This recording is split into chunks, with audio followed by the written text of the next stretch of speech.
ada risiko utang yang meningkat nanti akan menyulitkan di pembayaran ke depan, tetapi ada isu yang krusial yang harus diadres sekarang. Karena itu tema dari fiscal policy di semua negara di dunia adalah whatever it takes, ya.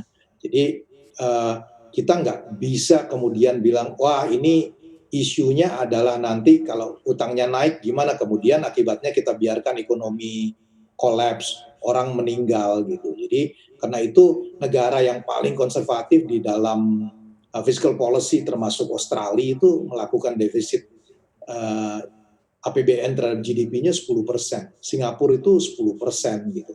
Indonesia in terms of rasio dari defisit terhadap GDP itu sebetulnya relatif kecil karena juga kapasitas untuk financing-nya terbatas. Jadi memang emerging market mungkin tidak menginginkan ini, tetapi ini adalah situasi yang disebut sebagai whatever it takes. Karena itu bahkan di lembaga internasional seperti World Bank sekarang, ekonom yang konservatif seperti Carmen Reinhart yang sekarang jadi chief economist-nya World Bank, atau Ken Rogoff yang dikenal sebagai paling anti utang, bahkan menulis artikel yang mengatakan bahwa mungkin sudah saatnya melakukan yang namanya temporary debt moratorium untuk membuat emerging market itu punya ruang untuk mengatasi pandemi ini sebelum nanti bayar utangnya belakangan.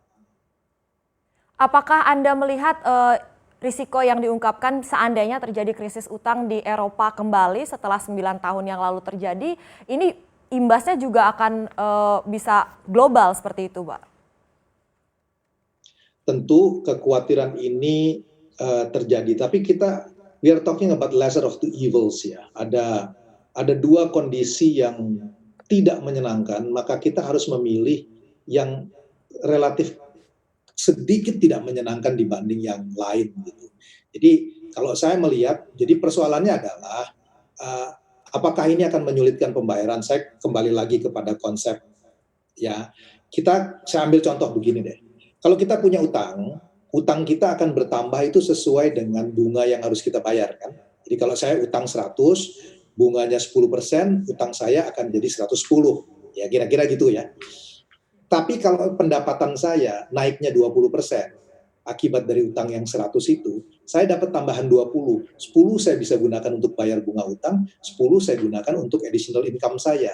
Jadi selama tambahan pendapatan saya lebih besar dari bunga yang harus saya bayar, nggak ada masalah, kan?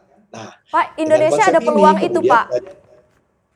Kita bisa melaju betul, kencang, karena apa? ekonominya, pertumbuhan kita bisa cukup tinggi untuk menutup Di, pembayaran utang di, itu? di dalam jangka pendek tentu semua ekonomi akan kontraksi. Tetapi kalau kita tidak mengatasi pandeminya, semua orang sakit, tingkat yang meninggal tinggi, ekonominya kolaps, pertumbuhan kita bahkan negatif growth. Walaupun kita tidak berutang, rasio utang terhadap GDP-nya akan naik. Tetapi kalau kemudian aktivitas ekonomi bisa kembali, maka pertumbuhan ekonomi mungkin tahun ini akan kontraksi, masih sampai tahun depan. Tapi setelah itu kalau kita kembali ke sekitar 5%, ya, pertumbuhan 5% misalnya, tingkat bunga di dunia itu mengalami penurunan sekarang. Tingkat lihat bunga the Fed, berarti cicilan bunganya itu akan lebih rendah daripada pertumbuhan ekonomi. Itu yang tadi saya bilang, additional pendapatan saya lebih tinggi daripada bunga yang harus dibayarkan. Kalau saya pakai tenor berapa? Pakai tenor US dollar 50 tahun aja, 4,5 itu masih lebih kecil daripada pertumbuhan ekonomi yang di atas 5%. Jadi selama kita bisa memacu pertumbuhan ekonominya lebih tinggi daripada tingkat bunga, maka isu utang itu sebetulnya kita bisa atasi.